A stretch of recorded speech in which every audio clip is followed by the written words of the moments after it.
What's up, Night Owl? Steely here, back with another Virulent review, this time of the anime fighting game Jump Force.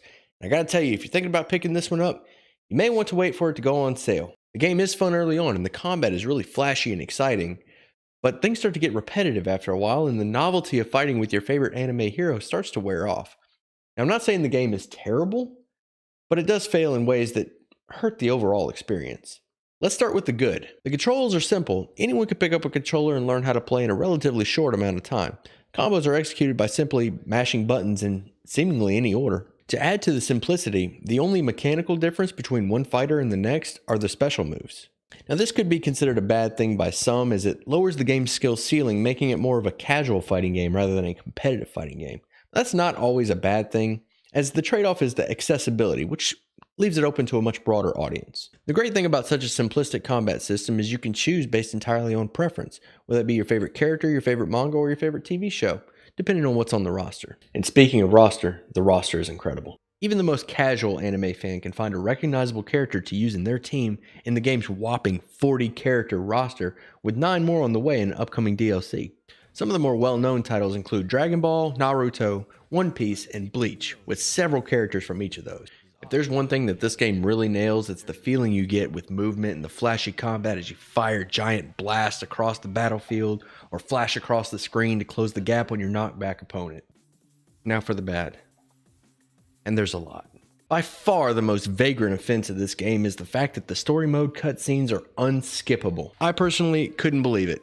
I remember reading about how awful it was for a game to have unskippable cutscenes back when I was a kid, reading video game reviews out of a magazine. In 2019, that is an outright insult. Now, while we're on the subject of cutscenes, I would like to bring up the fact that not all the cutscenes have voice acting, and the ones that do don't have an English dub, which to some hardcore anime fans is a good thing. Now, it's those same hardcore anime fans that probably got upset about the way I pronounce Naruto, and it's to those people I would like to say, try not to get too upset. You might spill sake all over your Hatsune body pillow or your cardboard cutout of Sailor Moon.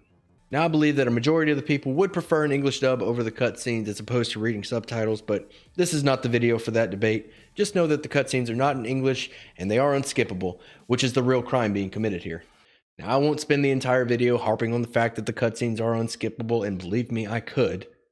Just know that when a character starts talking, you're in for a wait. Now, a minor issue that I have with the game is it stretches itself so thin trying to be something that it's not, and it suffers in the areas where it would normally excel because of it. For example, the storyline. We really don't need that much explanation as to why all these fighters are fighting each other, and the game has certain parts where it'll push that narrative along just fine. A good guy gets hit with some magic, his eyes start glowing red, now he's a bad guy. We beat him up till his eyes are no longer red, now he's a good guy. You don't really need much more than that, it's a fighting game, not Game of Thrones. The cutscenes are long and boring with very little to keep you engaged in what's going on. Combined with the really long load times, and you're going to be spending a lot of time waiting on your next opportunity to actually play the game. It feels a lot like a commercial break in your favorite TV show. Did I mention that those cutscenes were unskippable? The game also has some RPG elements lazily thrown in so you get that feeling of progression, but this is just more of the game suffering from an identity crisis.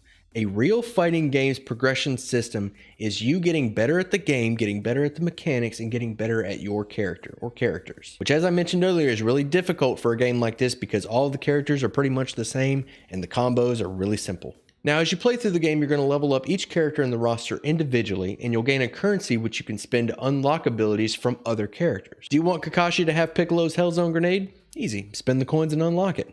Do you think that Luffy from One Piece would make a good Reaper? Teach him some abilities from Bleach and find out. Spoiler alert, he wouldn't. I mean, it's not a terrible system by any means, it's just more the game demonstrating that it doesn't know what it is. Overall, the game is a short burst of fun, and it's great if you're an anime fan or if you have some anime-loving friends over and you guys are looking for something fun to do for the next few hours. But if you're looking for depth, you may want to give this game a pass. Hey, thanks for watching, I hope you enjoyed it, and if you did, you know how YouTube works, hit those buttons, leave a comment down below. Let me know what game you're looking forward to in the future, and if you want to see these reviews take place live, I do stream on Twitch Monday through Friday, 6 to 10 p.m. Central Time, link in the description. Come by, ask questions, let me know what you think, and as always, I'll see you at sundown. There's no way to skip them. There's no way to skip the cutscenes. I can't believe it. I can't believe it.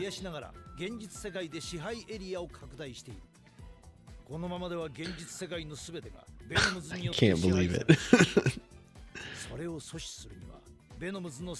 Oh my gosh, that blows my mind. I feel like I need to open up another panel or another screen and have another game like Metro. I might as well open up, have Metro going on the other in the other corner. Oh my gosh, unskippable cutscenes in this freaking day and age. Oh man, I am going to. Well, that's an easy 30 to 60 seconds of my YouTube review. Is just laying into the fact that they can't skip these cutscenes. And how freaking long they are.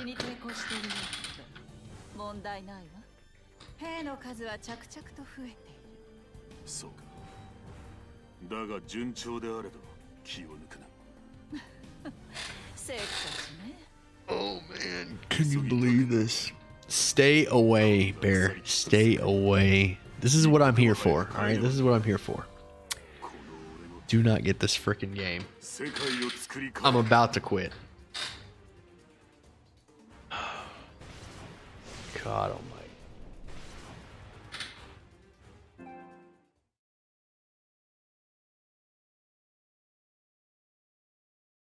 Are we good?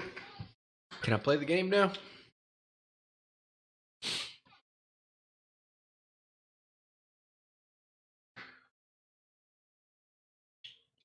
I miss Travis. Oh, I swear to God, this better not be a cutscene.